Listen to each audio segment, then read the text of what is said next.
Welcome to the Lovely Important Nonsense Podcast. It's your boy Matt Spellen. Let's begin. Yo, we are one day fresh from Super Bowl Sunday. And what happened? What I say was gonna happen? Who won?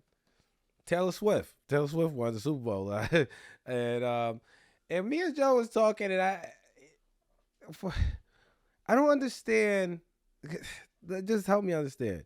So Ice Spice friends with Taylor Swift now? She's just chilling in her box? Like, she looked like she didn't even know what was happening. Like, Ice Spice was like staring like, ball go left, ball go right. She looked like she didn't know what was going on.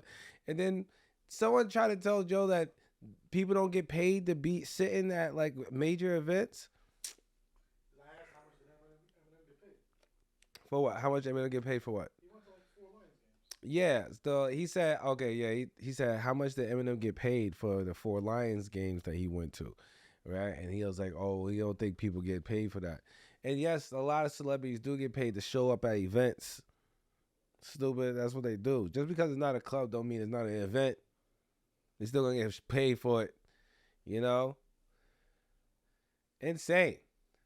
You think like Tyra Banks showed up one day and was like, you know what? I want to sit floor seats at a basketball game next to unicorns, where of course that was like they knew that was staged, but it was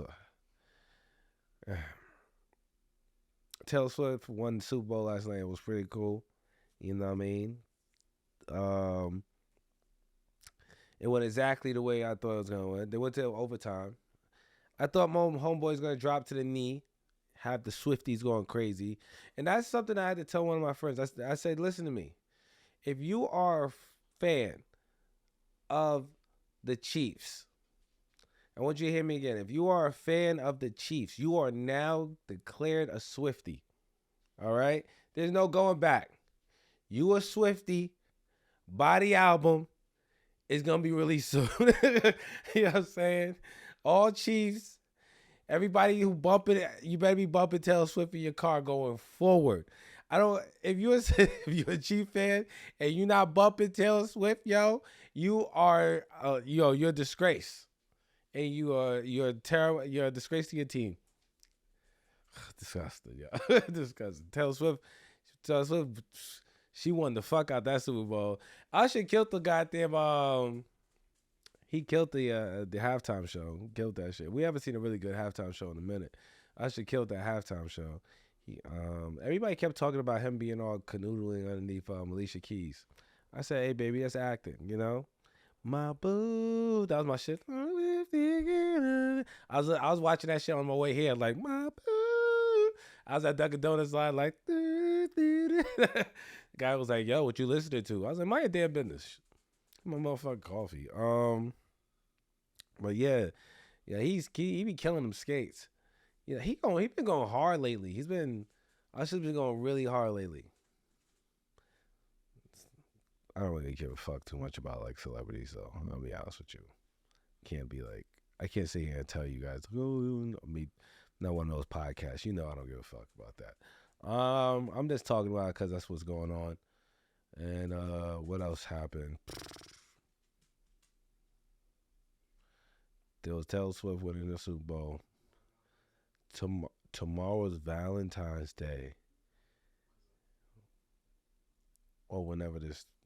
Valentine's Day is this week. And let's talk about this, Joe. It's not a lot of I'm not hearing a lot of buzz about people talking about what they do on this Valentine's. Is there a lot more people alone this year? It seems like it. I was looking at a statistic showing there's a lot more singles out there lately than usual. I'm not saying there's not a lot of couples, but there's a lot more singles. The increase of singles is higher. So if you're a single, I feel like it's Valentine's Day. You should like, I don't know, man. Get reckless, you know? Like fuck it, let's go have a baby. You feel me? Like you know what I'm saying? Go stupid. Nah, don't don't do that. Don't do that. I don't know, man. I feel like Valentine's Day just makes you. I hate that holiday. Only I always hated the holiday growing up, and I know how since it's about showing your affection. You should be showing your affection all the time. But like I always hated the holiday because it used to make people feel like shit. Like if you like it forced you to feel like you needed to be in a relationship, especially if you're probably in a time of your life where you don't think a relationship is necessary. You know, why the guilt trip for one day out of the year to make you feel like shit, and then what you know exactly what happens. So springtime starts. Springtime starts, and now you ready for hot girl life, and then you fucked around and got into a relationship because you jumped in and because Valentine's Day made you feel like shit. Don't fall for the trap. One of my clients went out and said, "Yo, I'm leaving this year. This leaving. I'm out of here. I ain't experiencing no Valentine nothing." And I said, "Where?" They was like, "Yeah, I'm leaving the country." Facts. Go do something for yourself. Forget that. Treat it like a regular day and do something nice for yourself. How about you use Valentine's Day to love you? You know what I'm saying? Use Valentine's Day to like fall in love with yourself. Get you a little date on with you. You know what I mean? Go home, get you get the table set up, light a single candle, uh, put the mirror on the other side, you know what I mean, on the table. You know, make you a fly ass meal, serve it hot, pour a little wine, little greenery if that's your thing, you know, and be like, what's good with you, good looking? Haha, eat with yourself. You know what I mean? Maybe that should be your day of Valentine's Day. Maybe you need to stop fucking with everybody and anybody. Man, maybe you got too many bodies on your belt. You need to relax. You know what I mean? Um, but anyway, yeah. I always hated Valentine's Day because it made you feel like shit, honestly. They made you feel real guilty about being single. And then people make mistakes when they feel guilty. Uh, Shit. And Valentine's Day is expensive as fuck, yo. You got to do these grand gestures. And that's what it all is, showing a grand gesture. Because everybody just wants to, they usually just want to talk about what they did on Valentine's Day. You know what I'm saying? I get my daughter Valentine's Day things. I'm her dad, so I gotta be her Valentine's. You know what I mean? Like I can't, you know, she can't go to school and daddy then they drop a rose on her first. You know, that's kind of crazy. I gotta show how these boys hunt. Yeah, yeah. Nah, fuck that.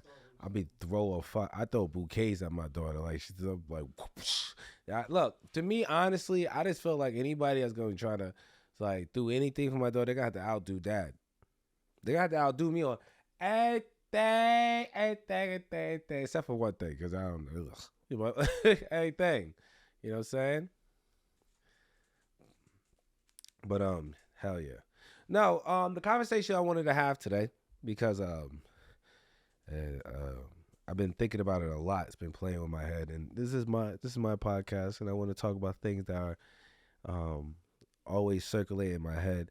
And I was having a conversation about being a hero, and I was listening to a whole bunch of different stories and documentaries about what's a hero, and the conversation actually came to be because I have a dating question when I used to date, right? And or a personality question that I always ask people, but they always find it kind of weird.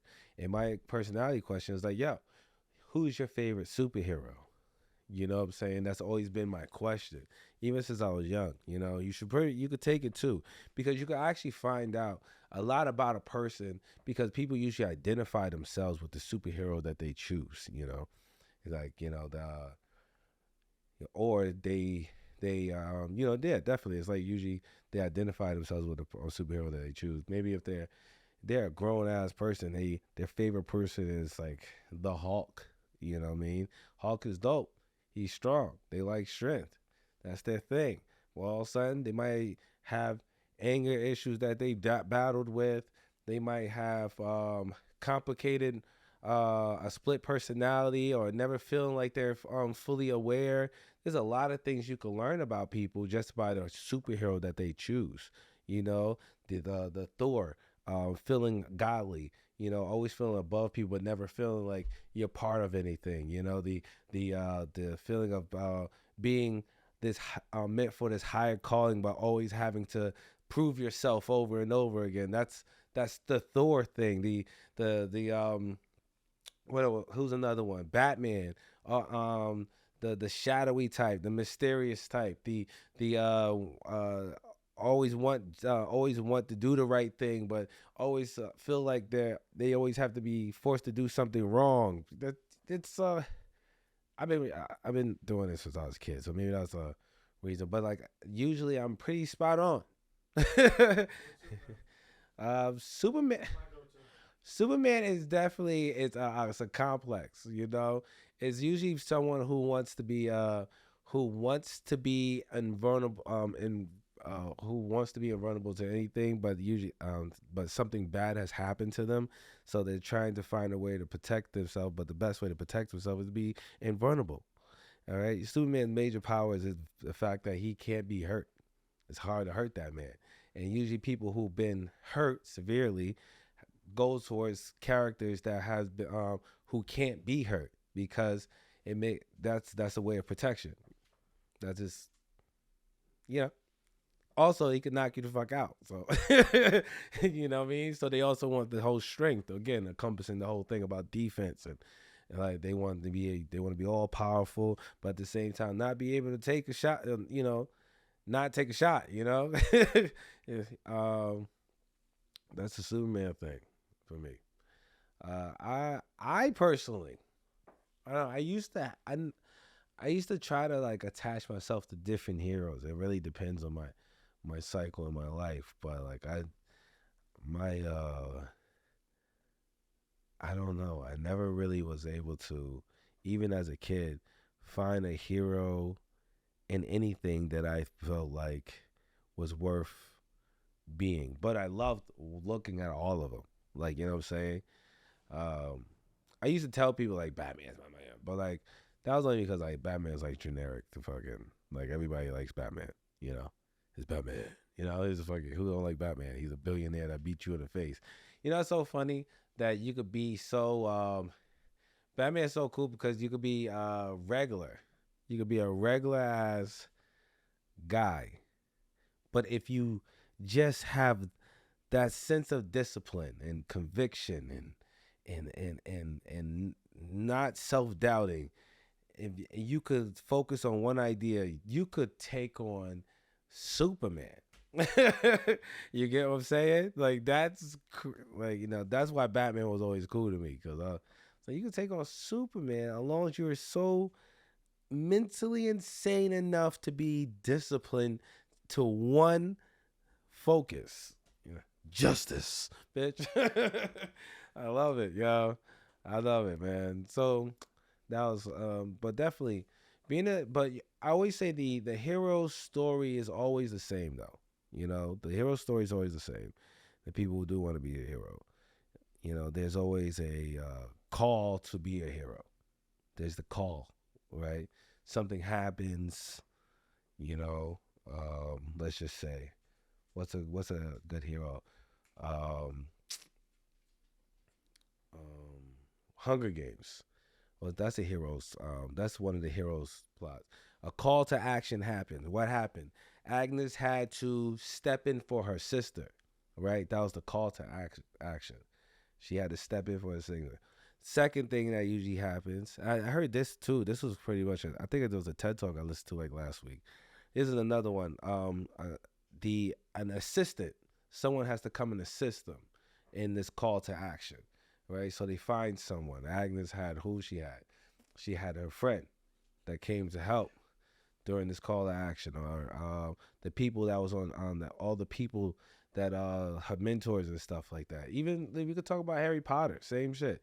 The call to action. Harry Potter, he shows up, found out he's a freaking kid of one of the most powerful sorcerers, got the lightning bolt in his face. Oh my God, we gotta do something. It's like he had this whole calling now. Like, what I'm saying? He was the kid that got away, and then now he got these teachers, which are all his the assistants. And then what happens? Now it's time to be removed from the area. So, they take the person. That person now has to travel or do something that has to move them from where they currently are in life or their situation or what they're doing and take them to some another place, right? And then they have to then they're in the battle. All right. So once they get to the place, they are in the battle. So this is also the story of Superman. It shows up as a boy in a tube, grows up. The people who assist him was his mom and dad was the Kents. Pop call to action was when whatever the happened to made him decide I want to start flying around and kicking people in the face. and and stuff like that. Batman called to action, shot his parents got shot. Who helped him? Alfred was his assist. And all the ninjas and Ragu and all them learned teaching him how to fucking fight growing up the years, and then what he came back. Oh, they show up to a new place, and now he has to use his conviction. He's in the middle of battle. All the movie plots are the same. All the call to hero-ness is the same. Even to the end where it goes to like, hey, they finish the battle, now they return, they're a different person. The battle has changed them. They're no longer the same person anymore. Their current environment must change because they can't be that person. Same thing. Agnes comes back. She's like, I can't be the motherfucker. I'm motherfucking Agnes Engren. I'm shooting arrows through the goddamn through people's necks. Hell no, I can't be the same person. And then a resolution happens. That means all the stuff that they were dealing with before, all that starts to get solved because they was convicted to one thing and they was able to manage that, and they came back and and now they could the rest. They rest for a little bit. I mean, if you just take that formula or the formula of being a hero and you take it and you put it part of you extrapolate and make it part of your own life, right? What do you get? Right? What is your call to action? Your call to action was to do whatever you needed to do to make your life better or your family life better or your dreams better. When was your call? What is your call of action? When does the shit hits the fan where it's kind of like, all right, there ain't nothing else I could do? Or when does that, when the mind breaks where it's like, okay, this is what we have to do? When does that happen? And who's going to be there to help you and assist you along that ride? It doesn't have to be like your mom and dad. It's people that shows up. Sometimes when you do when you're on your call, when you're in your calling, right? The assistants show up. You don't have to look for people. People pop up. When you're interested in something, someone else is interested in it too, especially when they see you just as interested. There's been many times I couldn't even talk to people when I was younger, when I was really quiet. Couldn't even talk to people, but you would have said something like, "Oh, I'm into martial arts." Start creeping over you, right? Martial arts, you say? Huh? what type of styles there? Or I like animation. Oh yeah, come over here real quick. You know what I'm saying? That was my shit. That was my shit. So, when you are interested, and you're in your calling, you never. And there's even biblical quotes about this. You never have to look because they're gonna be sent to you. Like the universe is the same for everything. It tells you in the stories of the heroes, that the everything moves the way it needs to move on purpose. You'll get your assistance, and then once you start. The idea is always once you start, the person assisting, you got that extra. It's time for to move forward. Move forward hard, fast. Don't even look back. Who gives a damn people mad at you? Gives a damn if anyone cares. If you're doing it for the better you, if you're doing it for the better good of everyone else, who gives a shit if anyone else understands? They don't understand until it works. No one understands until it works. Get out of the situation. Dip off. Handle what you need to handle. You can always, when you come back, trust me, you will be the hero. You'll be the hero. All right? But when you come back, you might not think that you're the hero. But I'm telling you, there's somebody you will be the hero. All right? You just gotta see in your calling. And then always resolve when you come back, resolve it. Resolve that past stuff. You're gonna realize that all that stuff is easy to deal with. Running off to here and there and there when you're in the midst of a storm, when you're in a situation, a crisis, I'm gonna take a few days off and run away. That don't do shit unless you're gonna stay over there, unless you're gonna be over there. Many times I see people like, oh, my life is so hard and things are so rough. You know what I need? I need a vacation. And I'm gonna leave. I'm gonna leave for a week and everything. I'm gonna come back and everything's gonna be better. No, it's not. It's not gonna be better, cause now you just prolonged the shit for another goddamn week or whatever the fuck is gonna be, because you didn't just want to handle it. Take a vacation when you're done. Deal with the shit. All right, these shits are done. Take a vacation then. Running away during the middle of a stressful situation is bitching out. It is what it is. It's bitching out. You're not doing the story of being the hero justice. You can't be like, oh, I love this. I wish I could be such and such Wonder Woman. I wish I could be fucking, I don't know. Let's talk, I don't know. Do Japanese animation, Naruto, whoever. You know what I'm saying? You can't say that's who you want to be, but you forget the one thing is when they had to deal with their shit, they stayed in it. Like, they dealt with this shit. There's no what was it, side storylines until after the goddamn episode is done. When we get to the plot and the plot hit the conclusion, then we got us a little side story. All right? And then you see him walking in the goddamn trees, enjoying his fucking life. But before that, the goddamn town was blowing up. He had to come in there with the frogs and busting shit up. Got me spilling coffee on my goddamn self. Shit. Running away from a storm is bitching out. And I don't care. It doesn't matter if anyone doesn't understand it. You just got to do what you have to do for you and yours. Shit, man. I think I might have to become a Swiftie to be accepted now. Yo, I was, real quick, before I go off on some other tangent. But yeah. Being the hero of your story is I think that when I heard that, it put me into a spiral, for years now.